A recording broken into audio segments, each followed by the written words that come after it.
Something is wrong. You may not be able to name it. You may not see it clearly when you look at the news, or when you sit at your table, or when you watch the world moving around you at its ordinary pace.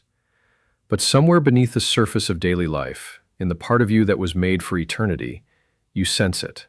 A weight, a distance, a feeling that the ground beneath civilization is no longer solid.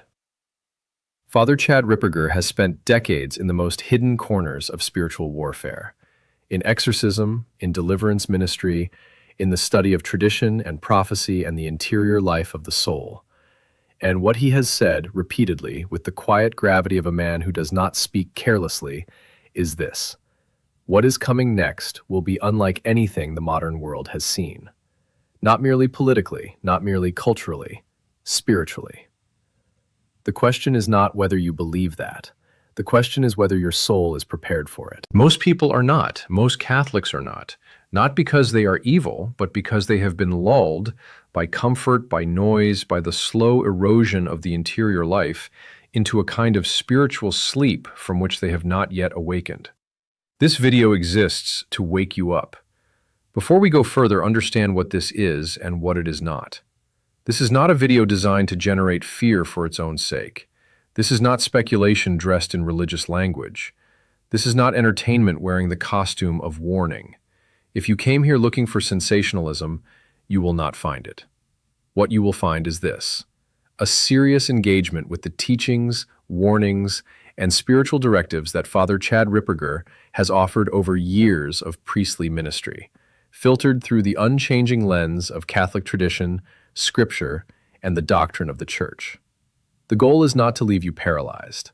The goal is to leave you awake. Father Ripperger is not a prophet in the technical sense. He is something rarer in this age, a priest who thinks clearly, speaks soberly, and refuses to reduce the spiritual life to sentiment. When a man like that speaks about what is coming, the instinct of a serious soul should not be to scroll past. The instinct should be to stop and to listen. Because what he is describing is not distant. It is not hypothetical. It is not decades away, waiting for some future generation to navigate. According to everything he has observed, spiritually, doctrinally, and through the lens of his ministry, it is already underway. And the time to prepare is not after it arrives. The time to prepare is now. Chapter 1. The hidden shift already underway. There is a pattern in history that almost no one recognizes while they are living inside it. Civilizations do not collapse in a single dramatic moment. Empires do not fall the way they fall in films, with a thunderclap, a declaration, a sudden and obvious rupture. They fall slowly, then, at a certain point, all at once. And those who survive the final collapse are almost always the ones who saw it coming, not through political analysis, but through spiritual discernment. Father Ripperger has spoken at length about the nature of what is unfolding in the Western world, and in the Church herself. And what he identifies is not primarily a political crisis or an economic crisis, though it manifests in both of those ways. What he identifies is a spiritual crisis, a crisis of the supernatural order that has been building for generations and has now reached a threshold moment. The word threshold is important. A threshold is not the middle of a journey. It is the entrance to something new, or something final. And what Father Ripperger and others formed in traditional Catholic thought have consistently observed is that Western civilization, and the Church's presence within it, is standing at precisely such a threshold. What does that mean in concrete terms? It means that the spiritual infrastructure that once supported a culture, the sacramental life of families, the daily rhythm of prayer, the fear of God that kept sin from becoming fully public and fully celebrated, has been dismantled. Not overnight, over generations. And when the spiritual infrastructure of a civilization collapses, what follows is not simply moral disorder. What follows, according to the Church's own understanding of history, is a withdrawal of grace, a darkening, a period in which evil is permitted to operate with less restraint than before. This is not speculation. This is the consistent teaching of the saints, the mystics, the doctors of the church, and the pattern visible in every great historical crisis that preceded it. Father Ripperger does not say that God has abandoned humanity. He says something far more precise, and in some ways far more sobering. God is allowing what humanity has chosen. A world that has systematically rejected grace, dismantled its sacramental life, and enthroned disordered appetite as its highest value, is a world that has opened a door, and what walks through that door does not announce itself. And this is where most people fail to see what is really happening. They look at the chaos of the present moment and interpret it as the result of bad politics, bad economics, bad leadership. They are looking at the visible symptoms and missing the invisible cause. The crisis is not primarily out there in the world. It is in here, in the interior life of souls who were made for God and have drifted slowly and quietly away from Him. That is the hidden shift. That is what is already underway. And it is further along than most people want to believe. Chapter 2. What most Catholics are getting wrong right now. Here is the assumption that may be costing you more than you realize. Most Catholics, even serious church-going, rosary-praying Catholics, have absorbed a fundamental error from the culture around them. That error is this, that the present moment is essentially normal. That what is happening in the church and in the world is the kind of turbulence that every generation experiences. That things will stabilize. That the institutions will hold. That the crisis, whatever it is, will resolve itself by ordinary means. Father Ripperger does not share this assumption, and the tradition he represents does not support it. The first thing most Catholics get wrong is the nature of the enemy. There is a persistent tendency, even among the devout, to treat the demonic as a peripheral concern, something that affects the obviously troubled, the spiritually reckless, the clearly broken. What Father Ripperger's decades of deliverance ministry have demonstrated is that this assumption is catastrophically false. The demonic operates with strategic intelligence, with patience, with a precise understanding of human weakness. And it does not target only the abandoned. It targets the distracted. It targets the lukewarm. It targets those who believe they are safe because they attend Mass and say some prayers, but whose interior life has never been truly examined, truly surrendered, truly disciplined. The second thing most Catholics get wrong is the timeline. There is a deeply human tendency to place spiritual urgency in the future, to believe that there will be more time, more opportunity, more moments of clarity before the final reckoning. Father Ripperger's warning, drawn from his reading of tradition, scripture, and the mystical literature of the Church, is that this tendency is one of the enemy's most effective tools. Delay is a demonic strategy. Presumption, the assumption that grace will always be available, that conversion can always be postponed, is a sin against hope. And it is a sin that the modern Catholic commits with extraordinary regularity, often without recognizing it as sin at all. The third thing most Catholics get wrong is their estimation of their own spiritual state. Most people, if asked, would say they are doing reasonably well. They would point to their external practices, their general decency, their avoidance of obvious grave sin. What they would not point to, because they have not examined it, is the interior, the state of prayer, the quality of contrition, the presence or absence of habitual vice, the degree to which their will has genuinely been submitted to God or merely performs submission on Sundays. What makes this more serious is that a soul can maintain all the external appearances of Catholic life while being, in its interior, almost entirely unprepared for what is coming. Father Ripperger does not say this to condemn. He says it because a doctor who withholds a diagnosis to spare a patient's feelings is not practicing medicine. He is practicing negligence. And what the tradition he represents has always refused is the comfortable lie, the pastoral niceness that tells people what they want to hear while their souls drift further from the shore. The truth is harder than most people want, and it is more necessary than most people know. Chapter 3. The three spiritual realities converging. There are moments in history when several forces arrive at the same point simultaneously, when what appeared to be separate currents reveal themselves to be a single tide. Father Ripperger, drawing from traditional Catholic theology, from the mystical literature of the Church, and from his own sustained observation of the spiritual realm, has identified three such forces converging in the present moment. And it is their convergence, not any single one of them in isolation, that gives this hour its particular gravity. The first is the collapse of the interior life. Prayer is not decorative. It is not a spiritual accessory that pious people add to an otherwise self-sufficient existence. Prayer is the mechanism by which the soul remains in contact with God, and by which the light of grace is able to penetrate the darkness of the world. When prayer collapses in a culture, it does not collapse only in churches. It collapses in homes, in marriages, in the interior lives of children who were never taught to be still, to kneel, to speak to the God who made them. Father Ripperger has observed through decades of ministry that the single greatest predictor of spiritual vulnerability is not the presence of obvious sin. It is the absence of genuine prayer. A soul that does not pray is a soul that is navigating the spiritual realm without sight.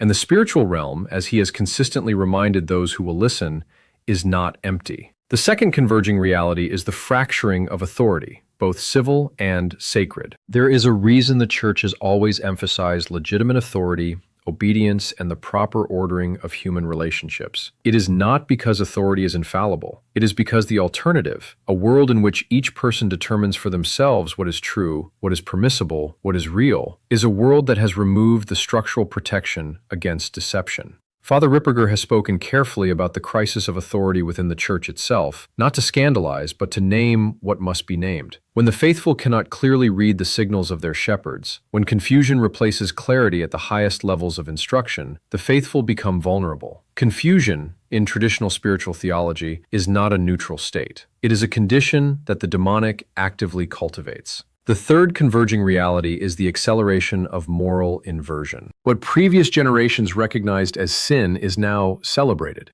What the Church has always identified as disordered is now institutionally protected. This is not merely a cultural shift. In the language of traditional Catholic theology, it represents a public enthronement of what opposes God. And that enthronement has spiritual consequences that are not merely symbolic. When a culture formally celebrates what is gravely contrary to divine law, it does not simply change its values. It changes its spiritual atmosphere.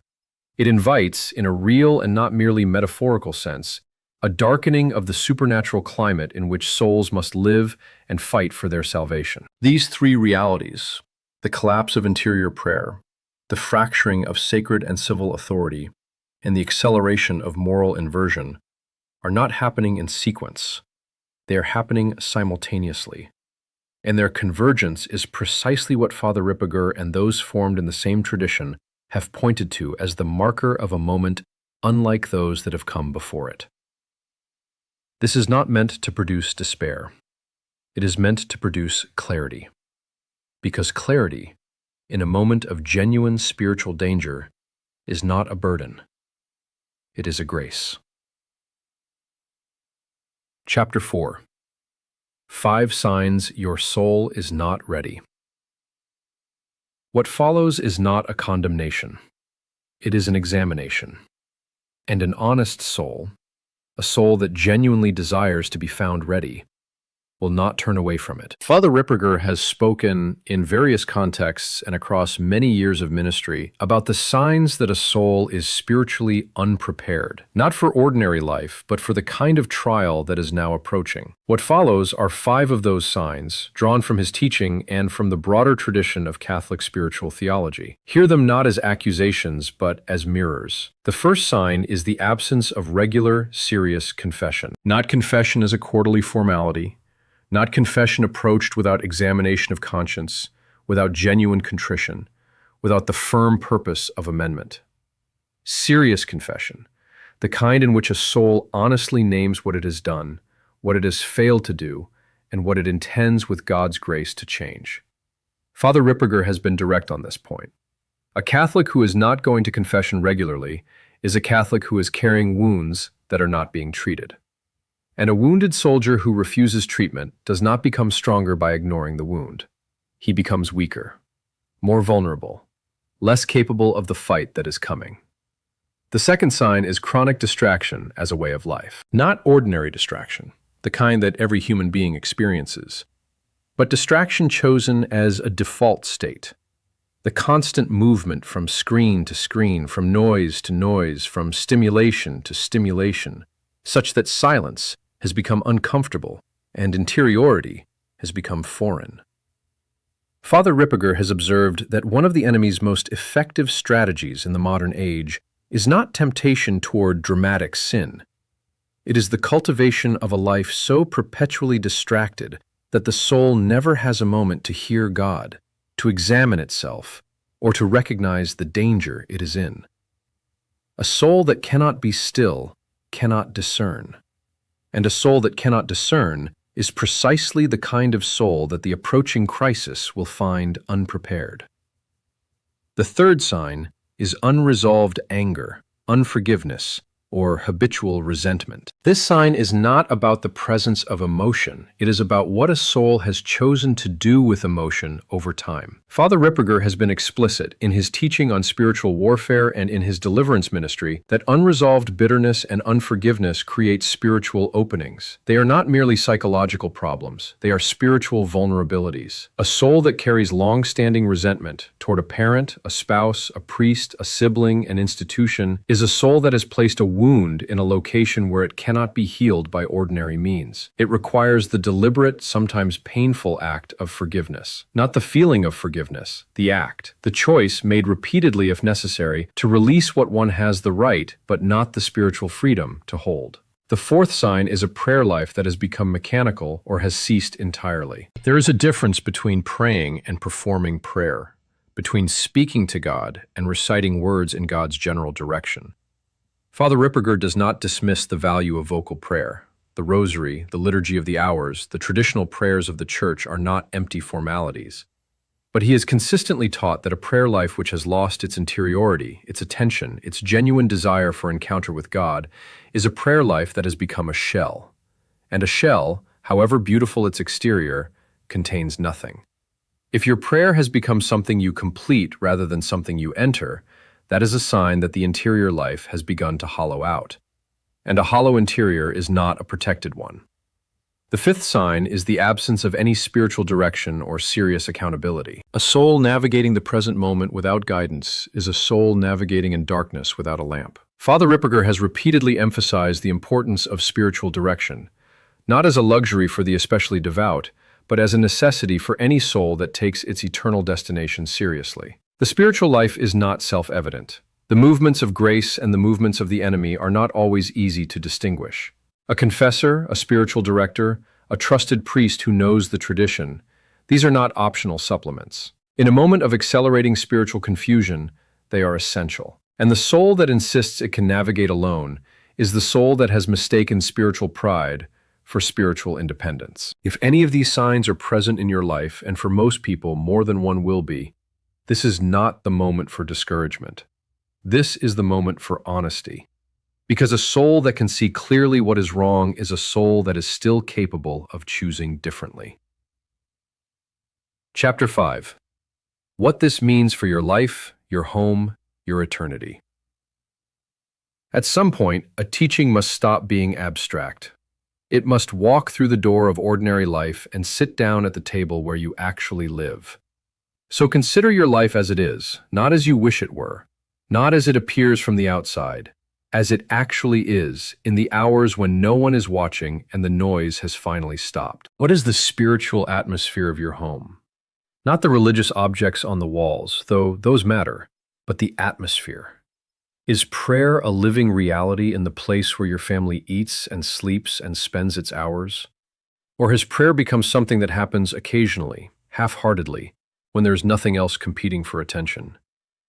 Father Ripperger has spoken at length about the home as a spiritual battlefield, not metaphorically, but literally.